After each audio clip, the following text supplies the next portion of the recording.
Hey guys, and welcome to or back to the Paws in Pursuit podcast with your host Summer Clark. So today's episode is going to be a slightly shorter one, I hope, because talking is difficult. As you've probably seen on my Instagram stories lately, I am ill. Even now, just from talking those few breaths, I am out of breath. I do not know what has come over me. I'm going to assume that I picked something up in a club when I went to Bristol. Not the weekend just gone, the one before. It came on, I knew I had it on Thursday, but I didn't really feel that ill. It was just all above the neck, I carried on as normal. And then on Saturday morning, I got up, felt the same, not too bad, just running nose, went to the gym. And halfway through the workout, I was like, oh, Jesus Christ. I think I was leg pressing and my heart was going. I was like, this is not okay. Like, there's something wrong.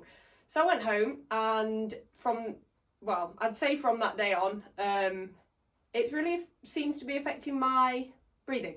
The runny nose has sort of gone away a little bit. I don't actually feel ill in myself. I just can't breathe, short of breath, and I feel a bit wiped out and tired. So I've just been not really doing a lot of physical activity, which is shite, to be honest, because I hate it.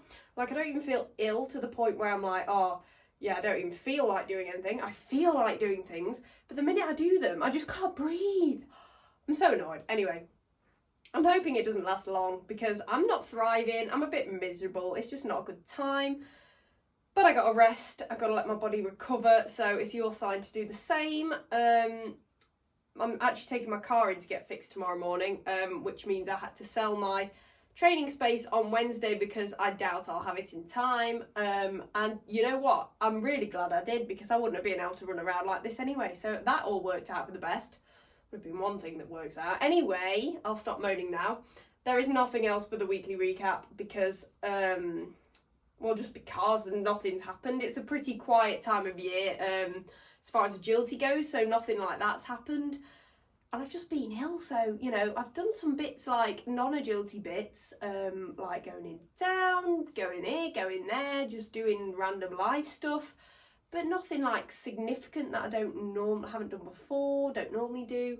That's another thing. I think it was like 98% of you said that you wanted me to put more lifestyle content online on my Paws in Pursuit accounts. So I'm going to start doing that. I think like 3 people said no, and I was like, oh, okay. But the majority of you wanted that. So I'm going to try and incorporate a little bit of that into this account as well.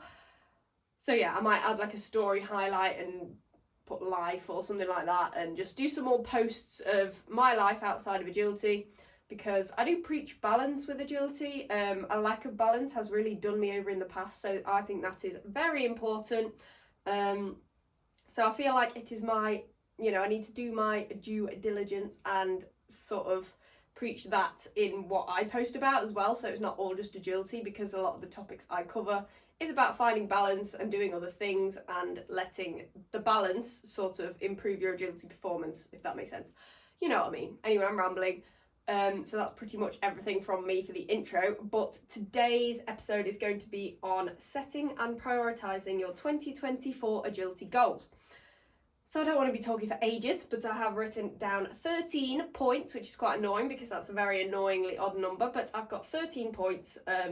Just my advice for if you are setting your agility goals for next year, right about now, because New Year is like a week away. 2 weeks away, roughly. And then obviously once you've got your goals, you need to prioritise them and actually know how you're going to go about achieving them.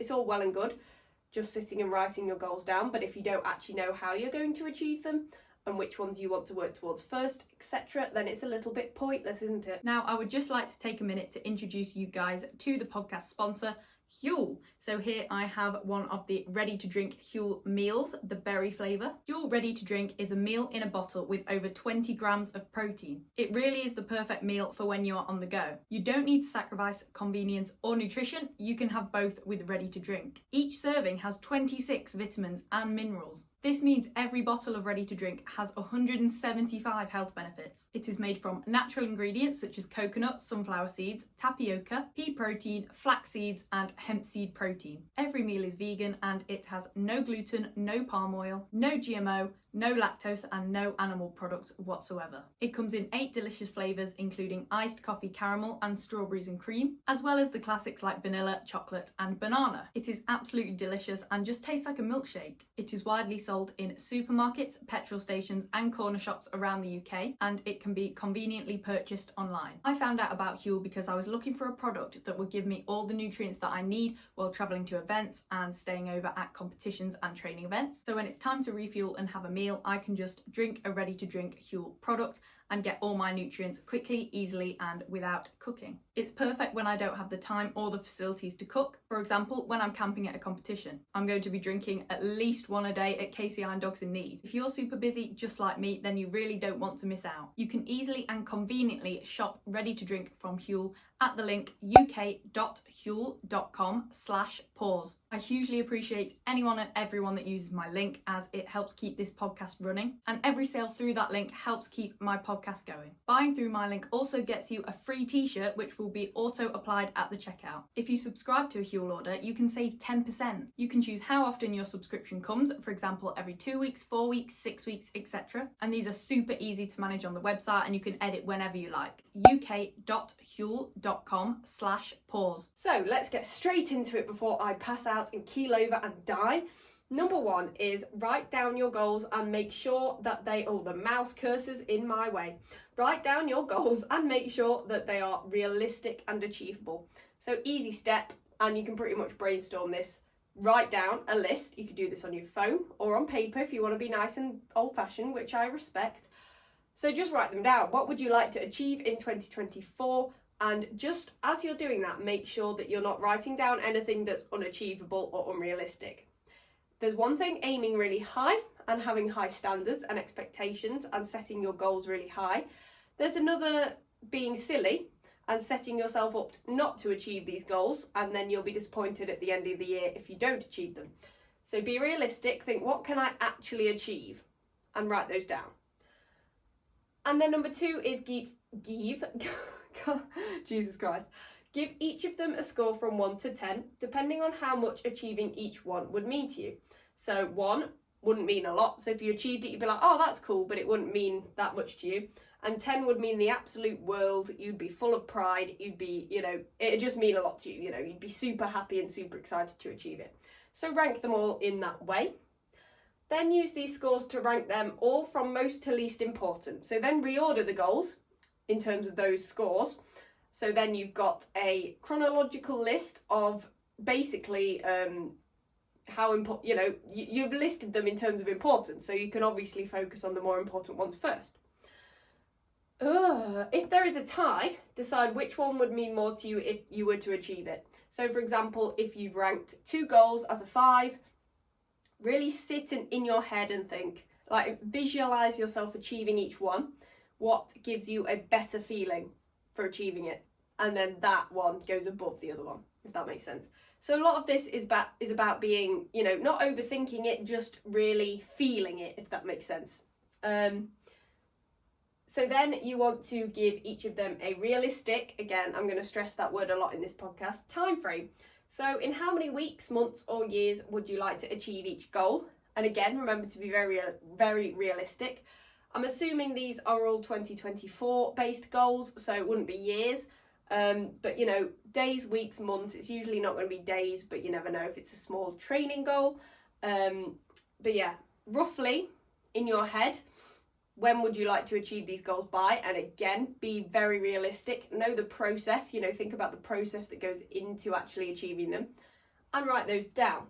So start with your most important goal and make an action plan to achieve that. So what are you going to do from this day forward? Or if you want to keep it in 2024, from the 1st of January onwards, what are you going to do from then onwards to work towards achieving that goal, to make sure that you do achieve it to the best of your ability? Because at the end of the day, we're working with dogs. They can be unpredictable. Things can crop up like illness, injury, anything like that. A dog just not grasping a concept. For example, when I did Ethel's mat training and she just didn't get it, had to scrap that goal. But I tried. I did everything on my plan. It's just how it is. Never work with animals and children, as they say. But we're doing it anyway. So I just went on went on a fat tangent, but yeah, make an action plan. You basically just want to write down a few basic steps on what you're going to do in the foreseeable to start working towards that, to make sure that, again, you're not just writing these things down and then leaving it, because nothing's going to happen if you do that.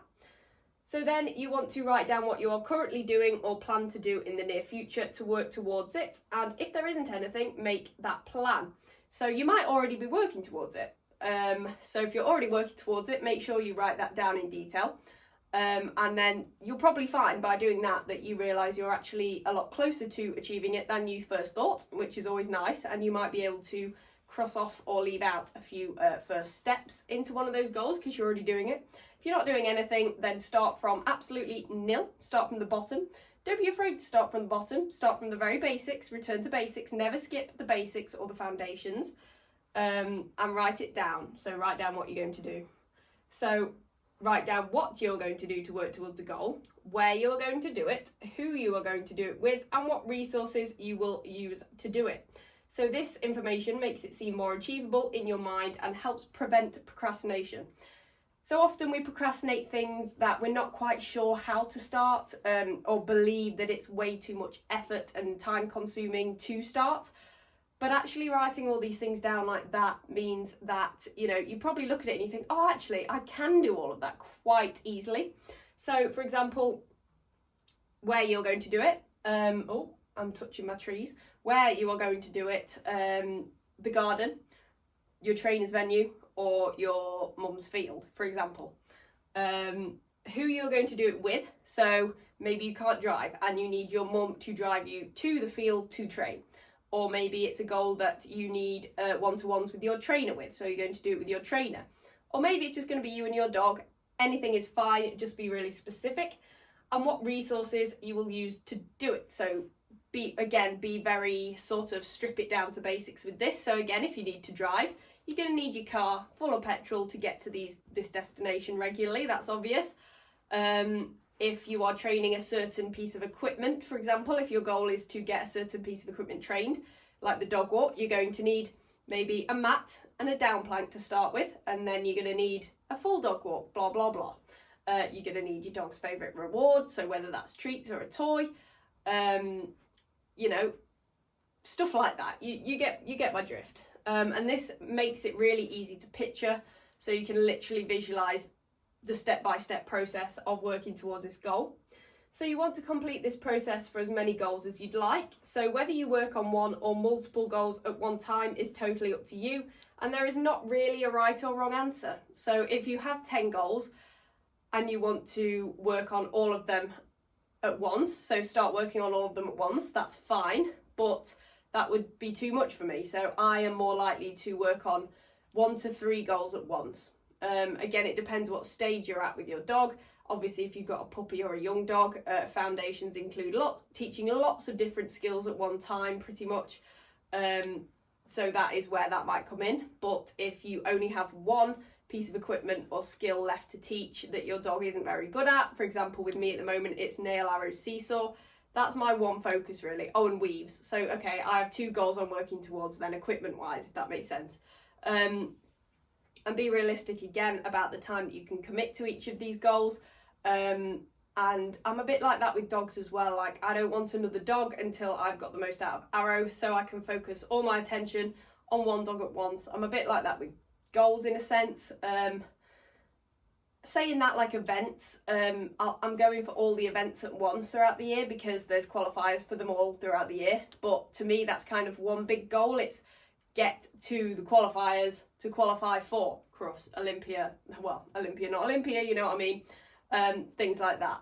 So yeah, it's up to you how many goals you work on at once, but just be careful you don't overwhelm yourself and your dog. You don't want to overload yourself because you'll end up burning out, you'll end up hating it, and you'll probably lose sight of how close you are with the goal or whatever. And I think the less goals you work on at once, the more intense you can be about each one, the more time you can put into each one and effort. And also reflection. You want to be reflecting after your training sessions, you want to put a lot of thought into it. So the less goals you work on at once, the more you can put into them, if that makes sense. So where am I? Oh yeah, so this one's important. This is understand that sacrifices are likely. Just need a minute to breathe. I can't believe I'm actually still alive. Anyway, so yeah, sacrifices are very likely when trying to achieve a goal. And again, it depends how important the goal or goals that you're trying to achieve are to you. If they're very important, then you're probably more happy to make more sacrifices elsewhere in your life because you really want to achieve them. But if they're not that important, then you probably won't want to sacrifice other things for them. And again, there is no right or wrong answer. But, you know, you just have to, this is prioritising. So this is the prioritising section of the episode. So sacrifices come with prioritisation. So, you know, don't be afraid to turn opportunities down if they don't align with your goals. For example, I've had to do this twice lately for 2 different shows. So turning down a judging invitation at a show that you want to compete in a meaningful qualifier at. So I had to recently turn down 2 judging appointments at 2 different shows because yes, being a better judge and getting more judging appointments under my belt is a goal of mine. I do want to do that, but an even bigger goal of mine is to qualify for Crufts, Olympia Not Olympia, and get our champ ticket. And these shows had the qualifiers on every single day of the show. So if I were to judge, I wouldn't have been able to prioritise my main goal, which is achieve these things with Arrow in my own competitive career, if that makes sense. So for me, the goals I have, you know, competing with my own dog is higher up on my priorities list than progressing my career as a judge. Therefore, I had to sacrifice the judging goal at this time to prioritise the competing goal. So that's a prime example. And that's fine. You can't do it all. Do you know what I mean? Like, you just can't do it all. And that's where prioritisation comes in. And you will get better at prioritising, you know, the more you do it, basically. It comes with practice. And understand that your goals are likely to take longer if you have other priorities in your life. For example, your job or a different passion. And that is totally fine and normal as well. So for example, I have my job that I do every day as a social media manager. It has nothing to do with agility and therefore nothing to do with my agility goals. You know, does that mean I can't work on my goals? No, I fit everything into my day as I want. You know, I fit the things that are important to me in my day. But I also have the gym, which is a huge passion of mine, and I wouldn't skip for the world, except now because I'm ill. Don't make me cry. Anyway, that sounds really dramatic. I would skip it for certain things, but you know what I mean. It's important to me, basically. It makes me sound like an obsessive freak. I'm not, I promise. Or maybe I am. I don't know. But because I have, say, these 2 things, the gym in the morning and then my job until like 3 p.m, I can't spend that time working on my goals, so I'm going to fit a little bit of time in the evenings. Maybe I only have 20 minutes now before it gets dark. Will that maybe prolong my goals slightly? Because I can't put as much time in as I could without the other things? Yes, maybe. But to me, that's a worthwhile sacrifice because those other things mean a lot to me. So there is no right or wrong way to do it. Whatever makes you happy and feel the most fulfilled and the most balanced. And if you don't want to have balance in your life, fine. Just do one thing to the extreme. But that doesn't work for me. But, you know, and be careful as well if that thing is your agility goals that you don't overwork your dog either. That is very important. But yeah, agility isn't the be all and end all. Remember, children, sorry if not everyone's a child. I know that, it just came out of my mouth. You know, it's not the be all and end all. We all have different things in our lives and we can only do our best, and that is always enough. Which leads me to my last point, which is be excited for success instead of afraid of failure, and remember that your best is always good enough and what is meant to be will always be. That sounds really cringy and cheesy and cliche, and you probably want to reach through the screen and slap my face right now. However, I really do think that's true. You know, all you can do is your best with what you've got, as long as you know in your heart of hearts that you're doing the best you can. You should be happy with yourself. Like, that is enough. Your best is always enough. And, you know, if you're really meant to achieve a goal, and if you work towards it, and if you put the work in, no matter how much or how little, over time, in due course, you will achieve it. And if you don't, it was never meant to be in the first place, and there'll be something else. So at the end of the day, you can do all these things, but all you can do is your best, and that is totally fine. And that's everything I have to say on that topic for today. Like I said, slightly shorter, but for good reason. I want to get my breath back so I can go back to the gym and doing agility. I could literally sit and cry about it if I thought about it, because there's nothing more frustrating. I feel fine in myself, but I just can't do things because my heart will explode. So yeah, misery loves company. So if you're also ill at the moment, then we can cry together. Please DM me. But DMs moves me into the part of the episode that you all know is coming, which is please follow me on all of these social platforms. I'll put them here on the screen on YouTube and down below in the description on Spotify and Apple Podcasts. Wait, that also reminds me, I'm active on those pretty much every single day, by the way, and I've just filmed a load of drafts for TikTok, so they're coming. Anyway, I'm hoping that this is the first episode that I managed to get the video on Spotify, because the other day I was watching some of my favourite fitness podcasts. The irony of me only listening to fitness podcasts and no agility podcasts. Oh well, what can you do? I've gone off on a tangent again. But yeah, I saw someone had their video like I put on YouTube, on Spotify, and I was like, I'm doing that. So after I filmed this, when I edit it and go to upload it, I'm going to do that. See if I can give it a crack, see if I can get it up on Spotify. So if you're watching the video on Spotify right now, it worked and you're welcome, and I hope you enjoy. I don't believe you can do that on Apple Podcasts, so that will stay audio for now. But YouTube and Spotify, I'm hoping the video content is there for you to watch as well as listen. And that, I think, is everything. Remember to use my Huel link if you want to skip back to the start of this episode where I give you all the deets on that. We do love some discounts, some free stuff. Everyone does, who doesn't? And last but not least, please do leave a rating or review of the podcast, ideally 5 stars, on Spotify and Apple Podcasts. That would mean the world to me. I actually have a YouTube video dropping tonight, but it'll already be up by the time you're watching this.